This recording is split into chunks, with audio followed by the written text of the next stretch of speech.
ಕಡು ಬಡತನದಲ್ಲಿ ಹುಟ್ಟಿ ಸೈನ್ಯಕ್ಕೆ ಸೇರುವ ಆಸೆಯಿಂದ ಕಷ್ಟಪಟ್ಟು ಚಿಕ್ಕ ವಯಸ್ಸಿನಲ್ಲಿ ಸೈನ್ಯಕ್ಕೆ ಸೇರಿದರು. 28 ವರ್ಷಗಳ ಸೈನ್ಯದಲ್ಲೇ ಕೆಲಸ ಮಾಡಿ ಹಾನರ್ ಸುಬೇದಾರ್ ಮೇಜರ್ ಆಗಿ 2022ರಲ್ಲಿ ನಿವೃತ್ತಿ ಹೊಂದಿದ್ದಾರೆ. ಇವರು ಭಾರತ ಮತ್ತು ಪಾಕಿಸ್ತಾನದಲ್ಲಿ ನಡೆದ ಯುದ್ಧದಲ್ಲಿ ಭಾಗವಹಿಸಿ ನಮ್ಮ ದೇಶಕ್ಕೆ ಗೆಲುವು ತಂದುಕೊಟ್ಟಿದ್ದಾರೆ. ರಾಷ್ಟ್ರಕ್ಕೆ ಹೇಗೂ ರೈತ ಬೆನ್ನೆಲುಬೋ ಅದರ ಜೊತೆಗೆ ಸೈನ್ಯ ರಾಷ್ಟ್ರಕ್ಕೆ ಬಲ.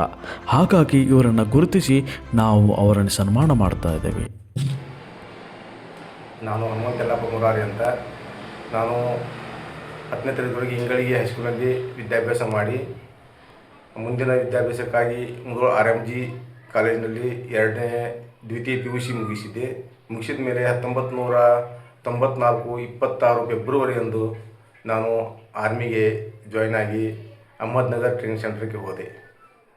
ಆಮೇಲೆ ಟ್ರೈನಿಂಗ್ ಸೆಂಟರ್ದಿಂದ 1995 ಸೆಪ್ಟೆಂಬರ್ದಲ್ಲಿ ನಮ್ಮ ಮೊದಲ ಯೂನಿಟು ಜಮ್ಮುದಲ್ಲಿತ್ತು.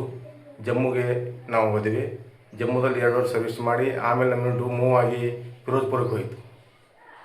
ಫಿರೋಜ್ಪುರದಲ್ಲಿ ಅಂದಾಜು 7-8 ವರ್ಷ ನಾವು ಅಲ್ಲೇ ಸರ್ವಿಸ್ ಮಾಡಿದ್ವಿ. ಆಗ ಕಾರ್ಗಿಲ್ ಟೈಮ್ ಅಲ್ಲೇ ಆಗಿದ್ದು. ಕಾರ್ಗಿಲ್ ಟೈಮಲ್ಲಿ ನಾವು 27 ಮಾರ್ಚ್ 1ರಂದು ನಾವು ರಿಟೈರ್ಡ್ ಆದ್ವಿ.